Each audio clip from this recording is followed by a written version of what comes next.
Hi, magandang araw po, mga batang Maynila, mga nanay at tatay ko lalo na. No?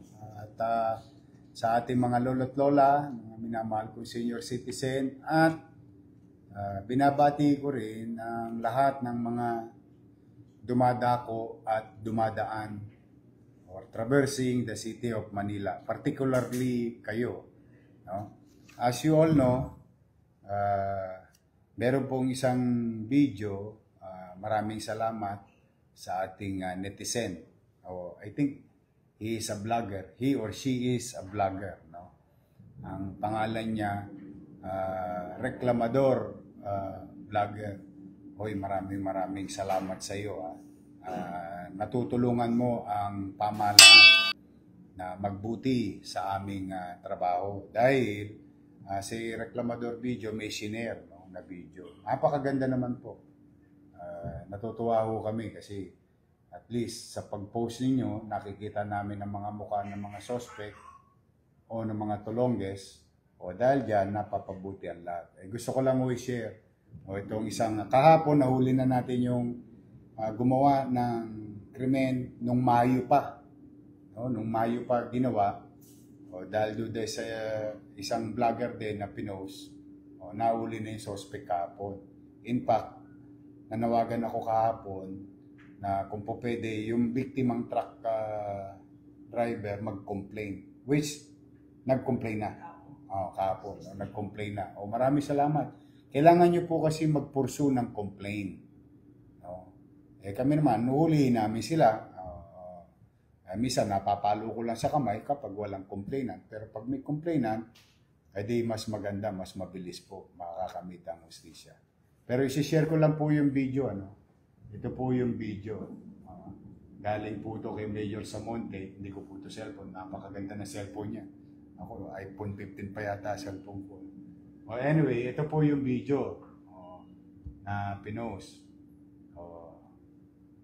Tama naman ito. Tama yung sinabi niya. Mayor Isko, hindi natatakot ang kawatan sa iyo. Sila po yun. Baka sila. Pero, relax na relax si Tolongges. Yan. So, madalit salita, nakuha po niya yung gulong. Ayun, nakuha yung gulong. Kawawa naman yung pobreng driver. Ano pong epekto nito? Unang-una, hindi naintindihan itong mga taong to na yung driver o pahinante na naghahanap buhay lang. Magkano lang kinikita niya? 700, 800, isang araw. Siguro malaki na yon. Kapag nawawalan sila ng gamit sa truck, kinakarguhan sila ng may-ari ng kumpanya. Which makes sense, no? Kasi responsibilidad mo yung truck, ano man ang gamit doon, pananagutan mo. Kaya lang, kawawa naman yung mga driver, mga pahinante. Ito po nangyari sa Arten. Ito maganda rito. Despite ng pananawagan natin sa taong bayan at sa mga tulongges na wag nang guguluhin yung Arten, sumubok pa. Siguro, gustong testingin ng Manila Police District at ang administrasyon na ito. Okay lang. Sabi ko nga sa kanila, kung meron silang balbon sa dibdib, call naman kami. Wala namang problema. Dahil yun ang gusto nila sa buhay. Gusto ko lang po kayo bigyan ng update, mga kababayan. Pasok mo na nga dito yan. Sino ba yan? Elmer Katuba Tabor alias Chok Chok. Ito yung nasa video. Yun na si Chok Chok. Yung kumuha ng gulong. Ito. Sarap niyong konyatan. Ikaw yung nasa video. August 1 po ginawa to. Yan. 40 years old ka na. May pamilya ka. O kita mo. Paano ngayon yung pamilya mo? May anak ka. O kita mo. Mahuhuyo ka. Tapos, paano na yung pamilya mo? Sinabihan ko na kayo, huwag kayong didiskarte sa Arten. Ano na ngayon, galit na ang taong bayan. Binibidyoan na kayo kahit saan. Ang daming camera sa Maynila.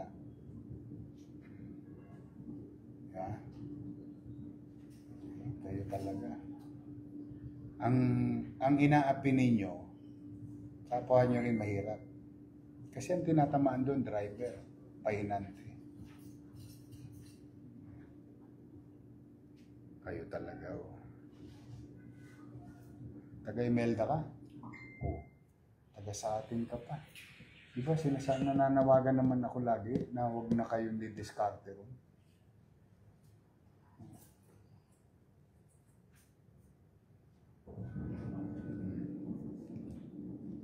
Ito po yun nasa video. Oh. Ito naman, si RJ Alvarez. Oh, kasama ka rin to, it's.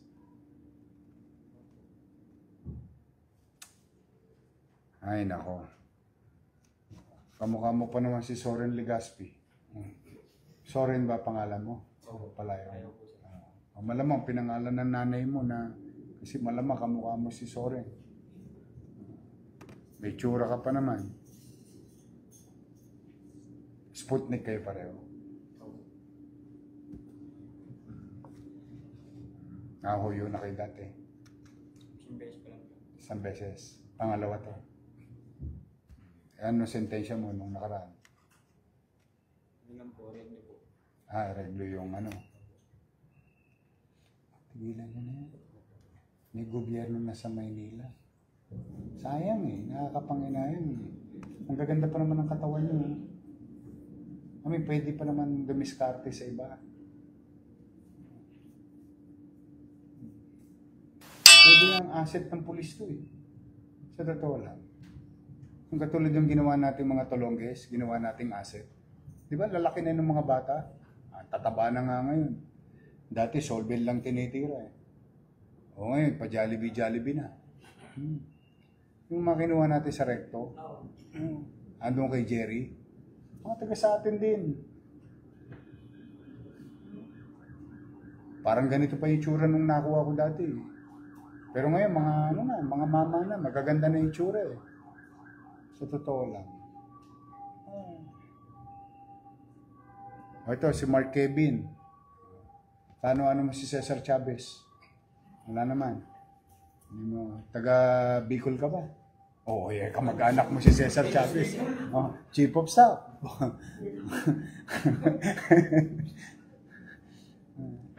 Bicolano ka.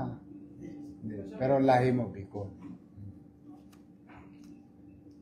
Ito po, sila po ay lahat na aresto ng MPD-DID Tracker Team 1 and Counterintelligence Security Section under the supervision of Police Lieutenant Colonel Robert B. Sales. Nakita nyo. Paano ngayon yan? Paano ngayon ang pamilya nyo? Mabigat yan. May mga nakuwang baril, kutsilyo. Ay, kayo talaga. Anyway, sa ating mga kababayan, alam nyo, siyempre, masakit di sa kalooban ko. Pakulong ka ng pakulong ng tao. Kaya lang, hindi naman ako nagkulang sa kanila o kanino man. Sabi ko lagi, mga tolongges, wag nang ipagbaka sakali. May gobyerno na sa Maynila. Di kayo titigilan ng pulis. Alam niyo ba, paborito, ito ko, ikaw hinahanap ni Chief PNP. Oo. Nahanap ka ni Chief PNP. Binabanggit pa si Chief PNP dito di ba? Biruin mo yun, pati National Police.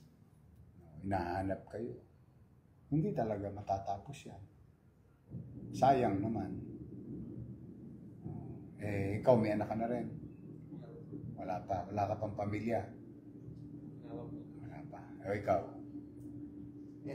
Meron na. Bumechot ka na. Ilan na anak mo? Kapatay lang po. Ha? Kapatay lang po. Living lang po. Namatay. Anak mo. Sorry condolence sa'yo. Wala tayong magagawa. Ginawa nyo yan eh. Kailangan ko kayong papanagutin sa mata ng batas. Ang maswerte lang kayo, pag inuhuli kayo ngayon, nandito kayo. Hayaan ko husgado ang magsabi kung kayo may kasalanan o wala. Pero hindi po pwedeng walang gobyerno sa Maynila. Magtino na kayo, sabi mo, ikaw ba, may brad ka pang Sputnik? Sabihan nyo na. Oo. May gobyerno na sa Maynila. Ikaw, Sputnik ka, di ba? Sabi mo, tropa mo. Sayang lang, mahuhuli kayo. Eh yung isang nga nahuli namin, Mayo pa ginawa eh. Buti nirepost.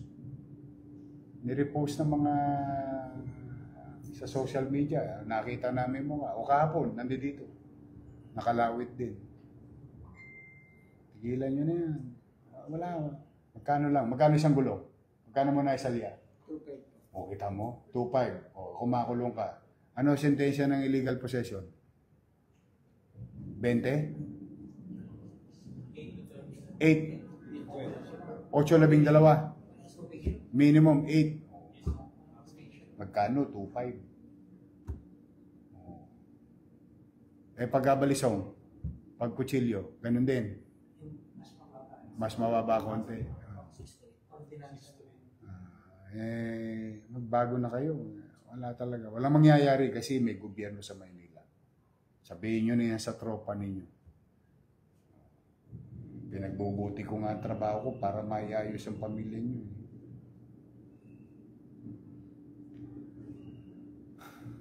Anyway, sa ating mga kababayan, password. Lalagay ko yung password mo sa Facebook. Ulitin ko lang, no, para doon sa mga bagong nanonood. Ito po yung video, ha. Padala nyo na rin kay Chief PMP. Nag-aalala si Chief PMP. Ito po, August 1. Sa panahon ko, ginawa. Ito na po siya.